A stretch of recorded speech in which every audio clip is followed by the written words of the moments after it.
That pane of glass in your wall is a quiet, passive observer.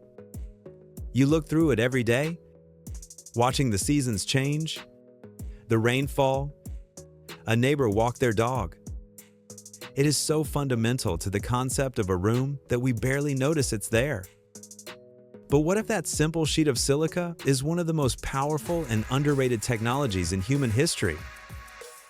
What if the variability to install a flat, clear window was a silent catalyst for the Renaissance and the scientific revolution? This is not just a story of architecture. It is the story of how looking out fundamentally changed how humanity looked at the world, connecting your living room to the birth of modern science. Today, we pull on this unseen thread and discover the world it unravels. Our journey begins not with a pane of glass, but with its absence. For most of human history, a home was a fortress against the world. An opening in the wall was a profound vulnerability. The very word window finds its roots in the Old Norse vindaga, meaning wind eye, a poetic but brutally honest description of a hole that invited chilling drafts, driving rain, and unwanted pests. Early architectural records show us a constant, desperate struggle to solve this dilemma. How do you let light in without surrendering to the elements? For centuries, the solutions were translucent, never transparent. Oiled parchment, scraped animal horn, or thin sheets of alabaster could be stretched across an opening. They bathed an interior in a muted, milky glow, but they severed the visual connection to the outside. The world was reduced to a shifting pattern of light and shadow. You could sense the time of day, but you could not witness the world itself. Light was divorced from sight. This distinction is crucial. It meant the interior world was a sanctuary, yes, but also a prison of sorts, fundamentally disconnected from the environment just beyond the wall. The Romans, masters of engineering, made the first significant leap with cast glass panes. Yet, as archaeological finds in places like Pompeii reveal, this glass was thick, greenish, and filled with bubbles and impurities. It was a revolutionary statement of wealth, a luxury that shouted status, but it offered a murky, distorted view at best. It was a barrier you could see light through, but not a lens you could see the world through. As we move into the medieval period, the function of the window becomes almost purely symbolic, especially in the grand cathedrals that dominated the landscape. Here, stained glass was the medium. Its purpose was not to provide a view of the secular world outside, but to filter divine light, to paint the sacred interior with stories from Scripture. The glass itself was the spectacle. The narrative was on the pane, not beyond it. For domestic life, the technology remained frustratingly primitive. When we examine the artisans' guilds and their records, we find two dominant, laborious methods for making window glass. The first was crown glass. A glob of molten glass was blown and spun on a rod at incredible speed until centrifugal force flattened it into a wobbly disc. When cooled, it could be cut into smaller panes, but the glass was thickest at the center, the bullseye, and progressively thinner and more warped toward the edge. Looking through it was like viewing the world through a ripple in water. The alternative, cylinder glass, involved blowing a long cylinder, cutting off the ends, slicing it lengthwise, and flattening it in an oven. This produced larger, more rectangular panes, but the process invariably left them with waves and distortions. For the pre-Renaissance scholar, naturalist, or artist, this was the state of the art. Their world when viewed from the comfort and safety of indoors, was a shimmering, fragmented mosaic. To truly observe a bird in a tree or the precise anatomy of a flower, they had to go outside, exposed to the very elements their homes were built to defy. A deep, intellectual hunger for empirical knowledge was beginning to stir in Europe, a desire to see, to categorize, and to understand the natural world with precision. But the very tool that should have enabled this observation, the window, was holding them back. The world was waiting to be seen, but humanity was still squinting through murky glass. The crucible of this transformation, the epicenter of the quest for transparency, was not a laboratory, but an island shrouded in smoke and secrecy. Murano, in the Venetian lagoon. Here, Venetian guilds perfected the art of glassmaking, turning it into a state-enforced monopoly guarded with a jealousy bordering on paranoia. When we examine their guild records and state decrees, we see a system designed to protect alchemical secrets. Glassmakers were forbidden to leave, and any who shared their knowledge with outsiders faced the threat of assassination.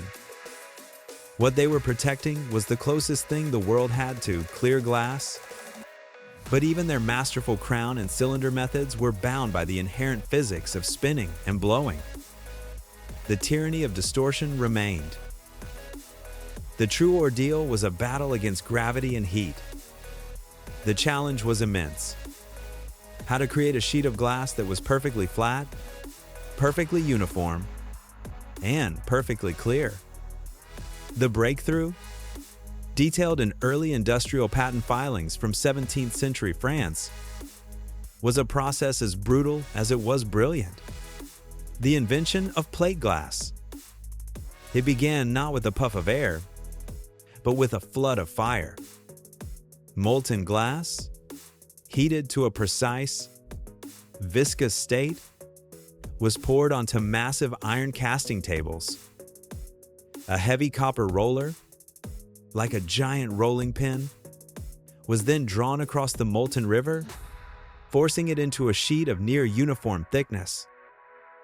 The ordeal, however, had only just begun.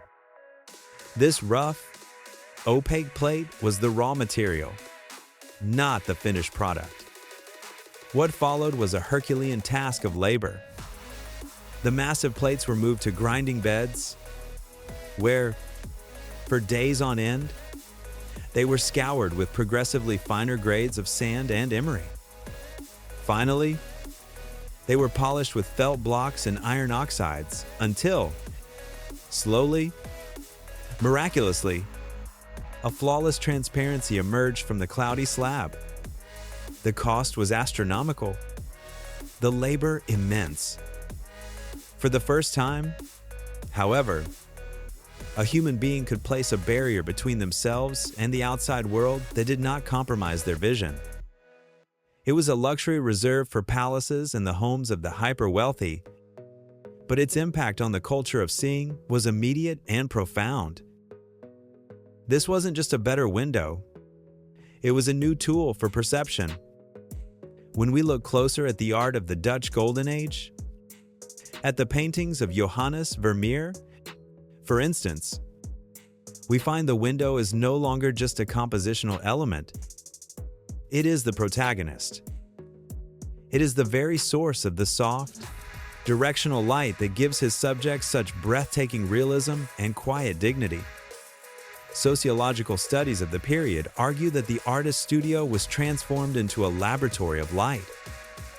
The clear, reliable illumination from a large plate glass window allowed artists to study the fall of light and shadow, the texture of fabric, the subtle contours of a human face, for hours on end, day after day. This consistency was impossible before. The window democratized the sun, taming it into a predictable tool for creating masterpieces. Simultaneously, In the studies and workshops of the burgeoning field of natural philosophy, the impact was even more revolutionary. A naturalist, for the first time, could sit at his desk and, through a pristine pane of glass, observe the precise feeding habits of a bird in his garden, sheltered from the wind and cold that would have previously cut his observation short. He could sketch the unfurling of a fern with painstaking accuracy, his subject lit by pure, uncolored daylight. As academic journals from the era show, this shift from fleeting outdoor encounters to sustained indoor study was the very engine of empirical science. It allowed for patience. It allowed for precision. It allowed for the systematic observation that is the bedrock of the scientific method. The window had ceased to be a mere architectural feature. It had become an instrument. And in this transformation, we see the true revelation. The quest for clear glass was never just about getting a better view of the garden. It was driven by a deep, cultural yearning to understand the world as it truly was, without distortion or interpretation. It was a technological struggle that mirrored the intellectual struggle of the age. A desire to strip away the murky superstitions of the past and see the universe with newfound clarity. The glassmakers, through their fiery trials and laborious polishing, were unwittingly crafting the very lens through which the modern world would first see itself. The window was no longer a barrier against nature, but a frame that brought it into focus.